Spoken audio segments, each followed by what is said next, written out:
what I'm going to get into, it's going to be a lot of stuff about Holy Grail, basically, is going to be the theme to tie it all together. And oh, yeah, this is going to be a little bit different. I'm just using this as a theme. We're not going to obviously dive into all the details. Okay.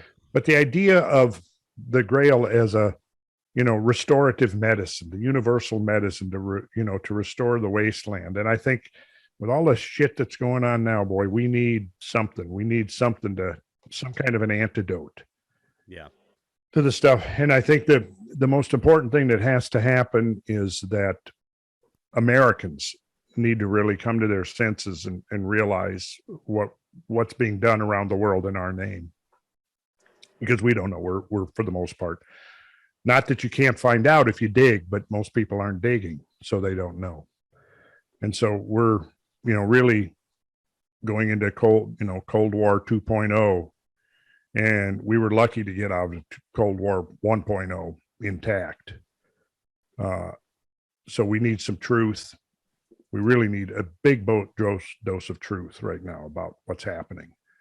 And I don't mean to get off on a downer on that, but, hey, we can't get around the fact that this shit's going down in the world, and it's putting us into some dangerous territory, really dangerous territory.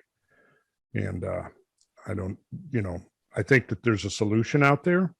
I think there is a solution, and the solution involves things that we've hit upon during this podcast right from the very beginning. But we're either going to work together or we're going to go down together if we don't figure out some kind of a way to get along. Because right now, this whole thing is being driven by a zero-sum mindset that resources are finite, and whoever dominates is going to get to control finite resources, and it's better be us rather than anybody else. And that's what's driving it. It's a mindset that's really obsolete. The idea that there's only so much to go around, and if I don't get all I can get, the other guy is going to get it, and I'm going to be left without. And that's whole zero-sum mindset is kind of what's driving this whole thing. Dominating the resources of the globe is pretty much the underlying motivator for all of this. For our foreign policy, it's about pretty much acquisition of the finite natural resources of the planet. But at any time we're ready, we can go in another direction altogether. And that's what I'm saying we need to do in order to survive. And I want to pull up a graphic here just to show you something, because I think in terms of these disasters and catastrophes, and one of the things that I have often used to try to wrap my head around what, say, a Tunguska-sized impact of a 15 megaton explosion would actually mean, we go to a hydrogen bomb. Now I'm going to do a share screen here, just to let you know, so people can kind of see. Here we go. Let me get that up, and now we'll do a share screen. This is what a 15 megaton hydrogen bomb explosion is going to look like. Oof. Yeah. So this is a 15 megaton explosion relative to any major urban area on Earth. Now, one Soviet submarine has 150 nuclear tipped missiles. One Soviet submarine. We have this similar arsenal. And right now, the Russians' nuclear forces are on high alert. This is not a good development, folks. And, big part of what I've been doing here is that we've got to recognize that disasters have been part of our history. And one of the things, like with Graham, that he's realized, and that I've realized, and anybody who studies this thing realizes, when you look at the history of civilization on Earth, what you see is one aborted attempt after another to create civilization. What wipes out civilizations? Well, it's two things. Sometimes it's natural disasters, and then sometimes it's our own mindset that leads to it. And, we can't be taking these, what's going on right now. There's no risk benefit analysis at all that I see going on here. What is our objective? there's so many complications to this, but people aren't going to know because for the most part, people don't pay attention. And so meanwhile, this is going on. International tensions are going to rise. There's going to be no good outcome to this unless we decide, hey, we're just going to put a stop to it. And I think maybe I'm hoping and praying that this thing triggers a worldwide peace and freedom movement like this planet has never seen. That's what I'm hoping for.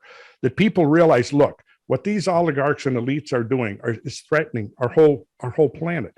Environmentalists, if you're an environmentalist, you sure should be opposing this thing right here, because you want to talk about environmental destruction. Well, you'd have to go back to the Younger Dryas to come up with environmental destruction on the scale of a nuclear war. You'd have to go back 14,000 years to get this level of destruction. Then so we definitely need the Grail to repair the. This is why the Grail is important at this point. Yeah. It's absolutely. The Grail is the ultimate symbol of healing. It is. It's the ultimate symbol of healing. And not to end on a negative note, but I want to show lastly something right here. And then I know we're going to. Yeah, we're over time. We're over time. Okay. So I didn't mean to But go off. I had to let that rant go on. It was. Yeah, and I didn't mean to go on to a. Chat's all fired up. That's there, right. man. Chats are fired up. For sure. Good. They need to get fired up. But let me try to show you something here, because there's an out here right now. Of course, Lockheed, Raytheon, the big arms suppliers, their stocks have gone up since all of this happened. But I'm not really. I don't know if that's necessarily such a great trade-off or not. But here we go. Let me show you. Let me get into something here. Here's what we could be doing right now. We've got a whole policy that's based upon, like I said, this zero-sum mentality. And as a result of this, we're like ready to go toe-to-toe in order to guarantee our access to diminishing global resources. But here's the thing. Since the early 1970s, this is what we've known. And this is, I'm going to read a quote here from Gerard K. O'Neil, writing in 1976, right? He says, "We now have the technological ability to set up large human communities in space, communities in which manufacturing, farming, and all other human activities could be carried out. Substantial benefits, both immediate and long-term, can accrue to us from a program of expansion into that new frontier. In space, our first minds will almost surely be on the moon, particularly on the lunar far side. Enormous quantities of materials could be removed without any ill effects of any kind. It comes as a surprise to most people to learn how rich a source of industrial materials the moon is. I believe that in the long run, the Apollo project, much criticized as it was during its lifetime, will be seen to have been of enormous value for its lunar prospecting function. A typical Apollo sample contains by weight more than 20% silicon, more than 12% aluminum, 4% iron, and 3% magnesium. Many of the Apollo samples contained more than 6% titanium by weight. That's like 100 to 1,000 times more than the most titanium-rich bearing ores on Earth. Right? What do we do with titanium, magnesium, aluminum? We build rocket ships that can go to the moon, right? We build the fuselages of airplanes, right? Titanium is in great demand as a strong light metal, which holds its strength up to a very high temperature. Its present use is mainly in the aerospace industry. Processing it requires high vacuum, high temperature, and a lot of energy. All things which are expensive on Earth, but will be cheap in space. Finally, the lunar surface is more than 40% oxygen by weight. Strange to think that such a lifeless, sterile landscape contains, locked in its soils and rocks, waiting to be used, the one element we need most to sustain our lives. In the long run, within 1 or 2 decades after the human use of space begins, we will begin to exploit the resources of the asteroid belt. Now, if we had kept the momentum of the space program going, we could right now be harvesting the resources of the asteroid belt. Now, this is something I intend to get into in great depth about what the future prospects are when we break out of this zero-sum thinking that's now driving our planet to disaster, towards disaster. See, when you realize that just out there, just outside the atmosphere, out there in space, are infinite energy and material resources, All we have to do is reach out and go, and we can do it. When I was born in 1951, we had zero presence in space. When Mike was born, when me and Mike came into this world, no presence in space. It was almost a decade away from the time he and I were born, right? Now look at how much presence we have in space, right? We are closer now to being able to harvest asteroids than we were in going to the moon when I came into this earth. When my grandparents were born in this earth, the main mode of transportation was on foot or by horseback. When my grandparents were born. So don't tell me, oh, we couldn't within one generation be harvesting the resources of asteroids, which contain everything that we would now mine from the earth. We know this from the spectral signature, from actual samplings now. So there's this tremendous potential that's right outside of our door. All we have to do is go get it. But it's such a huge operation that it probably would require an international joint venture. Now, in my mind, I would much rather be forming a joint venture with the Russians and the Chinese and whoever else had the industrial ability. And we're going to go out there and we are going to begin to develop the resources of the solar system. But now you've got this other thinking that says that, oh, mankind is a pariah on the earth or whatever. And I remember proposing this to people back in the mid to late 70s. And the typical response I got from the critics was this: well, you know, why do you want to go to space when we've got so many problems here on earth that we've got to solve, right? Okay, this is what, 40, 50 years ago? 50 years ago? How close are we now to solving our problems on earth? Well, what if it turns out that our problems on Earth are going to continue until we become the cosmic species that nature created us for? That's my point. So I think we need to pick up on this theme and really see where it takes us, because you see, that's the thing. In front of us, we've got this tremendous possibility. But if we don't break out of this thinking that it's us against them, and that we have to fight to the death over Earth's diminishing, limited, finite resources, hey, our future is oblivion instead of exaltation. I like the fact that we have the private sector really getting into the spacefaring technology, because, you know, every major, well, not every major, but a lot of these major innovations that we've had in technology have come from, you know, private companies, people, you know, private attempting to do something new or something. So I just feel like it's a good thing for us to do that, because honestly, I don't want to have to, you know, hope that world government is going to handle the problem, because it doesn't seem like that's worked out for us very well so far. Right. Unless, you know, the people insist. Now, you know, of my mind, look, we've created, you know, there's been a military justification for the creation of our aerospace industry. Right. Now, look what we did going into World War II. Within a matter of 1 year, we converted our peacetime economy, industrial economy, into a wartime footing. And we began to, you know, churn out an enormous amount of fighter jets and tanks and military equipment to go fight this war. What if we could do the reverse of that? What if instead our aerospace industry started going towards, what do we need? What kind of technological infrastructure do we need to now begin the development, the colonization, and the exploration of space? Yeah. And you know, how about a conversion to something like that rather than just destroying each other? I think that would be much preferable in my estimation. We'll conclude with this final thing right here. And this is what we could be doing now if we kept up our momentum, but we didn't. So we could be doing this in a decade or two if we had the willpower to do it.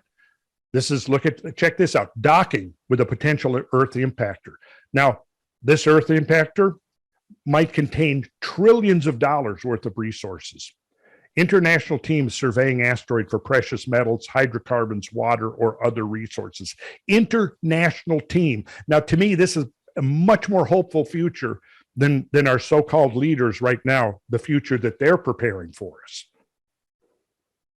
Solar powered mining operations on the near. This is feasible in space because solar energy is so abundant and unlimited, unlike down here on the surface of the Earth. And you got lots of room. And you got lots of room. Right. So to me, you know, it's obvious to me what the preferable road ahead of us is. And we really are at a crossroads now. It really does seem like it. If nothing else, that's what this whole situation has confronted us with, that we are really at a crossroads. And we need some serious decision making here ahead by people who really understand. And anyways, or any of How them do for we that get those matter. people to run the show? I don't know. I don't know either. But you know, I this is why I'm so like you, Kyle. I really am enthused about this the private sector space program and what they're doing. Yeah. And if given a chance, I mean, they're going to make it happen. It just seems like there's more momentum, you know, Yeah. in on that front since that started happening. So I think Yeah. Oh, there definitely is. I mean, you know, we've got, and I don't particularly like Jeff Bezos, but the one thing I got to say, okay, look, the guy is pumping billions of dollars into the development of a spacefaring capability. Yeah. So he gets a huge thumbs up for that. Richard Branson, same thing, pumping billions into creating a human spacefaring capability. Obviously, Elon Musk, same thing. So I'm all for that. Now, of course, the Green New Deal doesn't think that there should be existing any billionaires. We should take all of our wealth, turn it over to the politicians so they can dispose of it as they see fit. But if you do that, hey, you know, if you take what the new Green Dealers are proposing at face value, there aren't going to be any more billionaires. Let's just kill off the civilian space program in the process. Now that opens up a whole can of worms and implications, which we'll save for another time. Can't fix it all in one podcast. That's right. No, I thought we didn't do politics on this show. no, we never made that. Look, under normal times, Mike, we probably wouldn't do politics, but there comes a time sometimes when you have to open your mouth and speak about it. Mike came here for normal. Normal. What's There is that? no This is the new normal. normal. There is no normal anymore, guys. That's right. Normal. And I'll just have your kind. I'm just going to have to state for the record, Randall, this is Randall's show and I let him go on, but I will say that I won't go into the specifics, but I object to much of what he ranted about. That's another reason we have normal guy on here, because he disagrees with Randall most of the time. Yeah. No, that's not true. Well, and yeah, I don't trust any of those people you just talked about. You get a choice here. You know, you can dive in and really try to look at all of the sources, and I can back up every single thing I said with facts, with actual quotes from the people who are involved. So, you know, be that as it may, you know, there's two versions of reality: the reality that we're being spoon-fed through mainstream media, and then the real deal that's going on. So I'm sorry, Mike, but sometimes we are going to be talking about politics. Well, and look, if you want to jump in and turn it into a debate, I'm always good for that. You know that. Well, if you want to counter my facts with other facts, please. You're Mike welcome. and Randall are friends, and they see different politically. And look at how civil this conversation is Yeah, going. very simple. Yeah. And I just want to say that these opinions of mine are because of my love of America, my patriotism, my belief in the American vision and the American potential and possibility. Okay, I just want to make that clear. Well, that's where Randall and I will both agree. We may have different visions of what America is, but I believe firmly in the principle. So you don't like the idea of us going to space?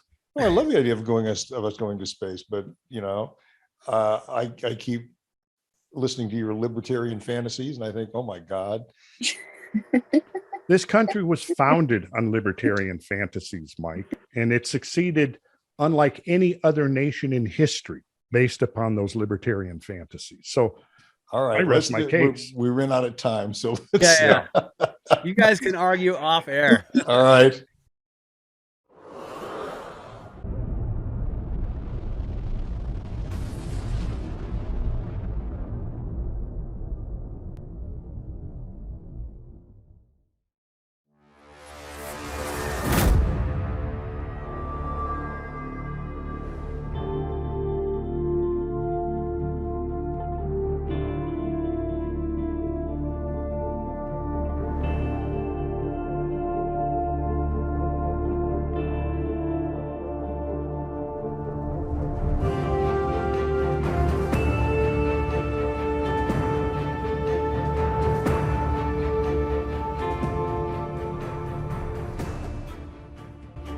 the average reader without a context of understanding of symbolism could have a difficult time grappling with the varied ways that the Grail has been represented in these stories.